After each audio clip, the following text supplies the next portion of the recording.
Porque 4 cerebros piensan mejor que uno.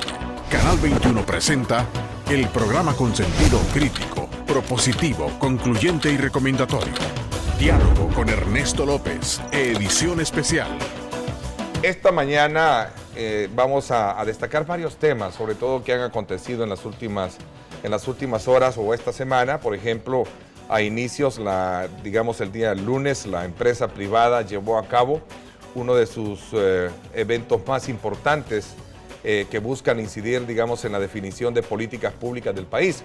Nos referimos al ENADE 2014, evento que no solo, captó atención por el discurso conciliador del presidente Salvador Sánchez Serén y del sector empresarial, sino también por algunas cosas que se generaron paralelamente. Por ejemplo, la cancelación a última hora de la visita del mandatario de Honduras, Juan Orlando Hernández, quien había sido promocionado como ponente principal del encuentro, y pues a última hora desistió de asistir al evento, ¿verdad? Cabe destacar que los empresarios nuevamente también dejaron claro su rechazo a una reforma fiscal y solicitaron atención al gobierno en otras medidas que pueden hacer crecer la economía sin gravar con nuevos impuestos.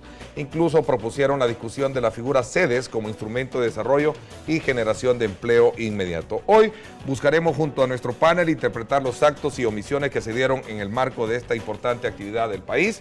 El problema de NADE es que en la incidencia en el gobierno, ellos tratan casi de manejar la parte económica del gobierno. Los señores de la ANEP dicen que hay incertidumbre política.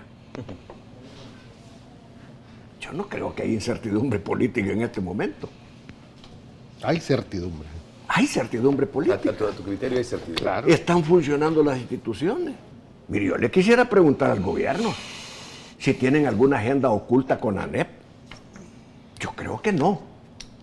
Pero ¿por qué la ANEP dice que hay incumplimiento en las reglas del juego? Aparentemente las cosas pretenden ser conciliatorias, pero por otro lado hay el querer montarse siempre sobre las espaldas del gobierno para jinetear al gobierno. Y eso no puede ser. El mensaje que nos están mandando a los salvadoreños simples, como yo, es que ellos no van a cambiar. Ellos no proponen dar nada a cambio de todo lo que están pidiendo. Y entonces volvemos a lo mismo. Volvemos que esta aparente luna de miel se va a romper en cualquier momento. Cuando ellos hablan de un diálogo con la empresa privada, no necesariamente se están refiriendo o exclusivamente se están refiriendo a un diálogo con la ANEP, reconociendo que hay otra parte de la empresa privada que no está en la ANEP. Entonces queda bien la pregunta, ¿verdad? ¿Hasta dónde va a aguantar esta relación? Sabiendo que hay un calendario electoral que se vuelve en un condicionante de estas cosas.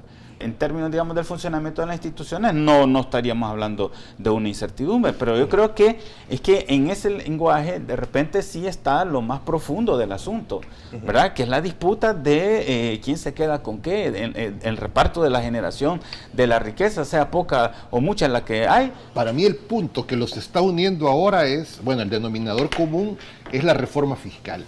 En tanto la reforma fiscal se apruebe o no se apruebe, van a estar en razonable comunicación, la ANEP diciendo que no es necesaria y el gobierno impulsando para que se apruebe o pidiendo el apoyo de ANEP. A la lectura de la ANEP de la prioridad de la seguridad nacional la ponen en penúltimo lugar. O sea, esa es otra lectura, porque para los ciudadanos comunes y corrientes el principal problema es la inseguridad y los aspectos económicos. Pero la ANEP, con su visión eminentemente competitiva y lucrativa, la pone en penúltimo lugar. A mí me parece muy sensata y muy razonable que el presidente de la República dijo hace poco que va a emitir un decreto ejecutivo donde va a regular la austeridad. Eso demuestra la voluntad política. Pero esto hay que hacer extensivo a los demás órganos de Estado. El Estado no solo es el Ejecutivo. Si se comete el error de establecer una agenda de país con exclusión de los sectores que generan de alguna manera opinión en lo económico, en lo político, las universidades. Por ejemplo, yo no veo representada, o por lo menos no lo he visto, la pequeña y mediana empresa de este país que también genera casi un alto porcentaje de empleos en el país. Señores, no puede haber un proyecto de nación con exclusión de sectores. La ANEP se equivoca cuando cree que ellos son los únicos empresarios en este país. O cuando creen que si ellos no apoyan al gobierno, porque el gobierno no hace lo que ellos quieren, el gobierno va a quebrar. Yo les quiero decir a los señores de la ANEP, los impuestos no se han aprobado, no porque les tengan miedo a ustedes, no se han aprobado porque hay negociaciones en la Asamblea para otros cargos públicos. Más que la negociación, creo que lo que están evaluando es su sepultura política. Y te voy a decir, el Partido Socialdemócrata, cuando allá por el 98 les dio los votos para el IVA, de que pasaron de los 10 a los 13 puntos, mirá en qué terminó, no sacaron ni 10,000 votos. Pero la Julio, siguiente. por Dios, es diferente el IVA. No. Mira, Y estos es impuestos. diferente el IVA, permitime. Y estos impuestos no. Mira, permitime. Yo no es que sea defensor de estos impuestos, ¿verdad? Pero sí sé que no le han pagado a los sastres, ni a los zapateros, ni a los que hacen los útiles escolares, porque no hay plata, hombre. Y el país necesita plata. Licenciado Carlos Cáceres, persona a quien respeto y admiro mucho, Sí. ha explicado que ese impuesto lo van a pagar los bancos. Pero lo que usted no dice, Carlos, es que el banco se lo va a trasladar a la gente. Pero antes de hablar de una reforma fiscal, de impuestos, deberíamos de hablar de una verdadera reforma fiscal en el país. Es decir, ¿qué vamos a hacer con el tema de la elusión? ¿Qué vamos a hacer con el tema de la evasión? Con el tema del gasto. Pero es que esos temas, Julio, esos temas se están tratando, hombre, día con día. Pero no hay conclusión. ¿Sabes lo que pasa? Lo que pasa, y bien lo dice el ministro Cáceres, lo que pasa es que como no hay una reforma legal que le permita al Ministerio de Hacienda publicar la lista de los evasores, de los morosos, se lo volvió a ratificar en varios programas. Aquí hay gente que debe 100 millones de dólares. Se lo pregunté el miércoles. Bueno, y si le 100 millones de los dólares. Es que no se puede, Julio, porque necesitan una reforma. Mira, ¿sabes lo que yo le propongo a los diputados en este momento? Está bien, sigan negociando los cargos en la Corte Cuenta. Si quieren, dejen al mismo señor que está allí, ¿verdad? Que siga cometiendo locuras ahí. Pero bueno, está bien, déjenlo, ¿verdad? Al fin y al cabo, a mí no me interesa si lo dejan o no lo dejan. El problema, lo que sí me interesa, es que no vayan a hacer estos cargos públicos producto de negociaciones donde se aprovechen aquellos partidos políticos que van a dar sus votos para la reforma fiscal. Entonces yo le propongo algo a la Asamblea. ¿Por qué no ese paquete de reformas los van aprobando por partes, hombre? Eso no lo va a aceptar el gobierno. El gobierno quiere liquidez ahorita, quiere mejorar sus ingresos. Pero es que, Gabriel, estoy hablando de aprobar de una plenaria a otra, pues. ¿Por qué? Porque el caso de la Corte de Cuentas se resuelve la otra semana. Ya termina. No se resuelve la otra semana. Tribunal Supremo Electoral. ¿Verdad? Tribunal Supremo Electoral en julio vence. Entonces, yo les propongo que honren las intenciones del licenciado Cáceres y aprueben la reforma a la ley tributaria y aprueben las otras reformas que le permitan al Ministerio de Hacienda publicar la lista. ¿Por qué los bancos y algunas casas que pertenecen a los señores de la ANEP, casas comerciales o empresas, publican la lista de los morosos ahí? Y no vamos a conocer los ciudadanos la lista de aquellos que le deben 100 millones de dólares en impuestos al Estado, a la gente, al pueblo. Ahora, pero eso no lo va a aceptar la ANEP. Veamos. Pues es que a mí no me importa que lo acepte la ANEP o no, si yo estoy en el gobierno. Estamos hablando del contexto de NADE. Entonces, ellos están... ANEP, pero es que, o sea, pongámonos un poco en los pantalones de la ANEP. El NADE es lo que dice la ANEP. Sí. No es lo que el gobierno debe aceptar. El peor momento político que tiene el gobierno son las elecciones del 2015. No van a dar ningún paso, y aunque lo diera el gobierno, en la Asamblea funciona la aritmética legislativa. Si no tienen los votos, por más intención que quieran de disponer una situación, no lo van a hacer.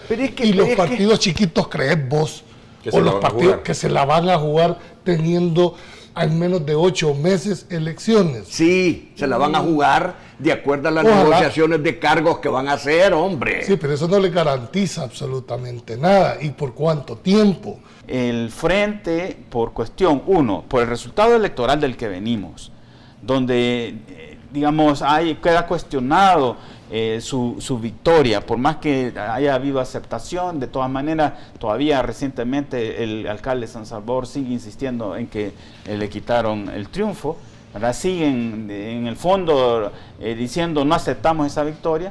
Entonces el FMLN va a esperar hasta donde sea posible, hasta las elecciones, sabiendo que si tiene una mejor cuantía de diputados en las elecciones, lo cual puede ser difícil, dado el sistema electoral que tenemos, pero después va a venir, yo creo, un periodo, no solo porque vamos a tener elecciones hasta dentro de 3 años, en el 2018, sino porque justamente las condiciones para tomar medidas duras se van a presentar después de las elecciones legislativas. Mira, el discurso de la ANEP se ha quedado en el contexto del gobierno anterior. Parte del FMLN y ayudado por este discurso conciliador del presidente no se va a romper. Yo dudaría que ANEP no lo vaya a hacer, justamente por una estrategia electoral, porque es importante desde el punto de vista de la ANEP hacer aparecer al frente como el que no quiere entrar en razón. Y entonces vendrá Arena a tratar de acuerpar para las elecciones, ¿verdad? Utilizando esa argumentación de que es necesario que el frente no tenga mayorías porque ya ven, no se puede dialogar con el frente. El secretario técnico Roberto Lorenzana decía acá algo que me llamó mucho la atención, que se habían invertido $500 millones en Panamá. Eso me llamó la atención. Y yo quisiera preguntarle a Roberto. A mí me sorprendió realmente. No, y yo saberlo. quisiera preguntarle a Roberto aquí públicamente. Explique más eso, Roberto. Explíquelo. ¿Por qué? Porque cuando yo leí eso, a mí me extrañó. Sí. ¿Cómo es posible? Y usted se ha quedado corto. Dijo de las pensiones. Y ahí yo soy interesado, pues.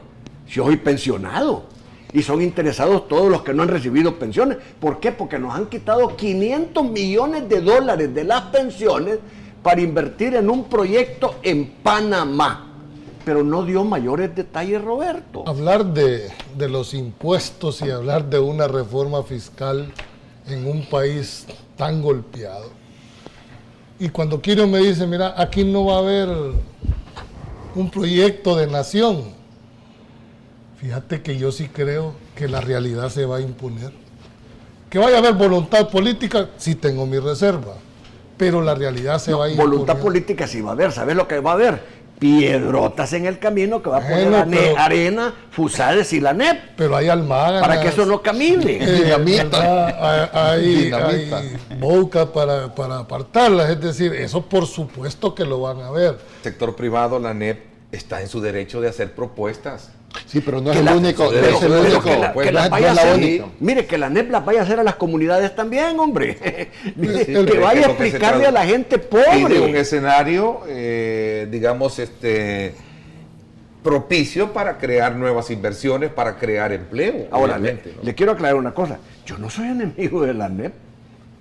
No me gusta los personajes que están dirigiendo a la ANEP, ni me gustan los personajes que están detrás de la ANEP.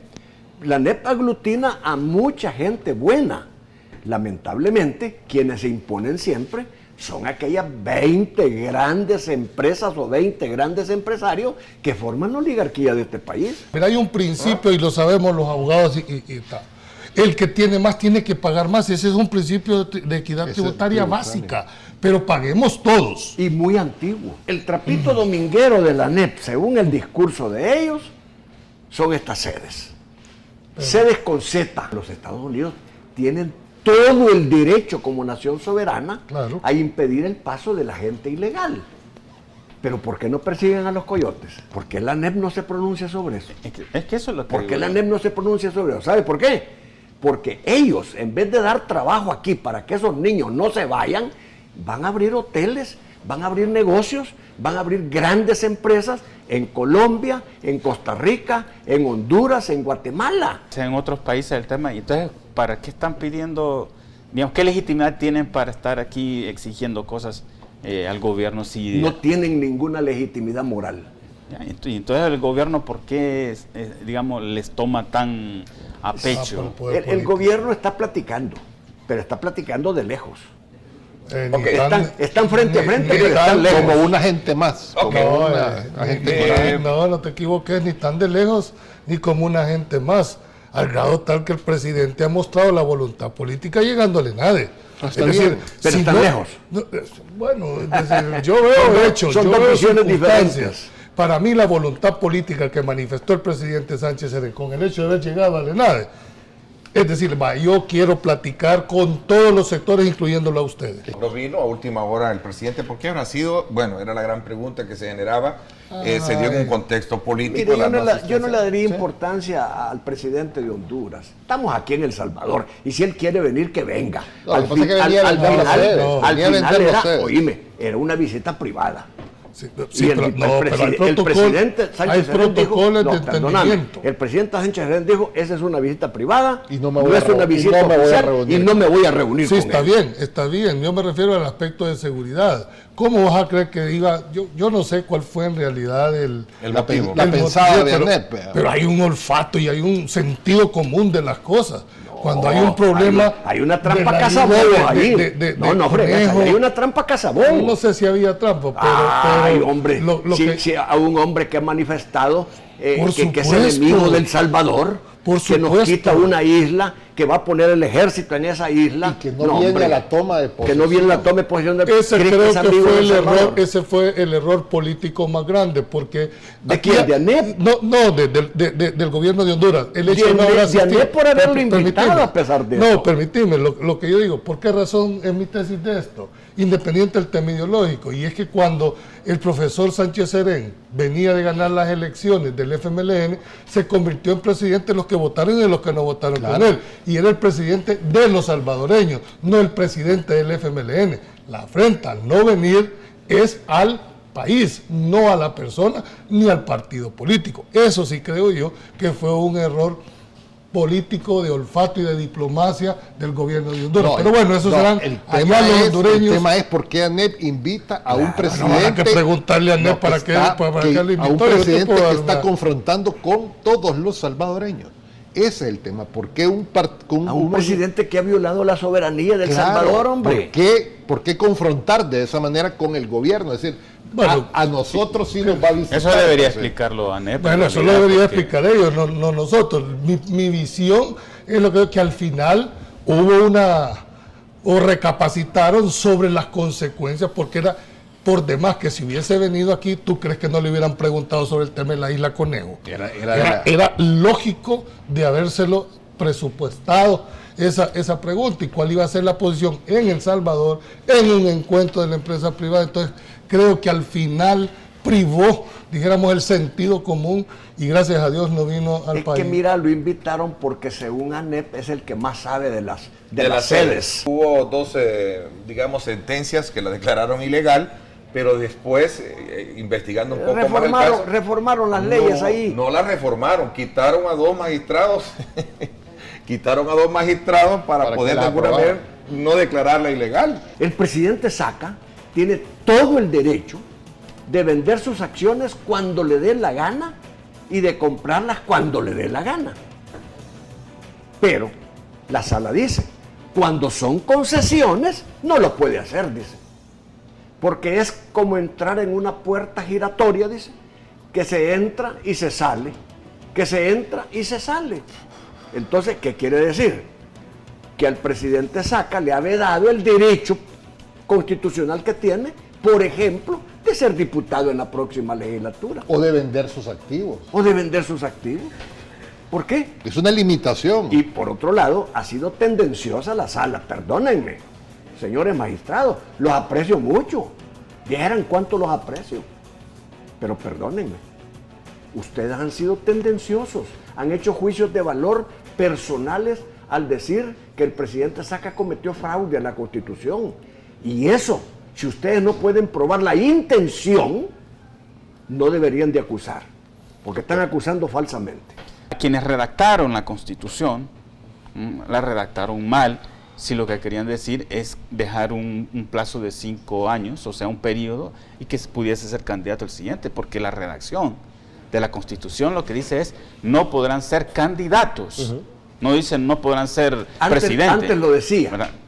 Antes lo decía. En la Constitución del 62 decía no podrán ser presidentes. Claro, por eso, entonces lo curioso es que tomando como base la Constitución del 62 como documento sobre el que trabajaron la Constitución del 83, estamos diciendo que se hizo una corrección entonces.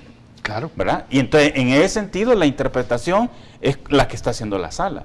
¿Qué hubiese pasado si el expresidente Saca hubiese ganado la elección?